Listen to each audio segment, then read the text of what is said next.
ಎಲ್ಲ ಸದಸ್ಯರು ಕೂಡ ಸಂಯಮ ಕಳ್ಕೊಳಕೂಡದು. ಸಂಯಮನ ಯಾವುದೇ ಕಾರಣಕ್ಕೋಸ್ಕರ ಕಳ್ಕೊಳಕೂಡದು. ಆ ಸಂಯಮವನ್ನ ಇಟ್ಕೊಂಡು ನಾವು ಮಾತಾಡ್ತಕ್ಕಂಥದ್ದನ್ನು ಮಾಡಬೇಕು. ಇಲ್ಲಿ ನಾವು ವಿಧಾನಸಭೆ ಇದೆಯಲ್ಲ, ಇಲ್ಲಿ ಸಮಾಜದ ಎಲ್ಲ ಸಮಸ್ಯೆಗಳನ್ನ ಚರ್ಚೆ ಮಾಡ್ತಕ್ಕಂಥದ್ದು. ಹೊಸ ಸಮಾಜವನ್ನು ನಿರ್ಮಾಣ ಮಾಡ್ಲಿಕ್ಕೋಸ್ಕರ ಏನ್ ಮಾಡಬೇಕು ಅಂತ ಯೋಚನೆ ಮಾಡ್ಬೇಕಾಗಿರ್ತಕ್ಕಂಥದ್ದು. ಅದನ್ನ ನಾವೆಲ್ಲ ಮಾಡೋಣ.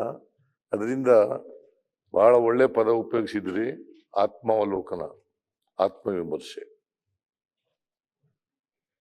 ಅದನ್ನ ಮಾಡ್ಕೊಂಡ್ರೆ ಸಾಕು ಅಂತ ಅನ್ಸುತ್ತೆ ನನಗೆ. ಇಷ್ಟನ್ನು ಹೇಳಿ ಬಹುಶಃ ಮಾನ್ಯ ಎಲ್ಲ ಸದಸ್ಯರುಗಳು ಕೂಡ ಇನ್ನು ಮುಂದೆ, ಈಗ ಆಗ್ಬಿಟ್ಟದೆ, ಅವ್ರಿಗೆ ಏನಾಗಿದೆ ಅದು ಆಗಿದೆ, ಮುಂದೆ ಆ ಪದಗಳನ್ನು ಬಳಸ್ತಕ್ಕಂಥದ್ದನ್ನ ಆತ್ಮ ವಿಮರ್ಶೆ ಮಾಡ್ಕೊಂಡು ಮುಂದೆ ನಡೀತಕ್ಕಂಥ ಕೆಲಸವನ್ನು ಮಾಡಬೇಕು. ಮತ್ತೆ ಅಸೆಂಬ್ಲಿ ಒಂದು ಮಾದರಿ ಅಸೆಂಬ್ಲಿಯಾಗಿ ಮಾಡ್ತಕ್ಕಂಥ ಜವಾಬ್ದಾರಿ ನಮ್ಮ ಮೇಲೆ ಇದೆ.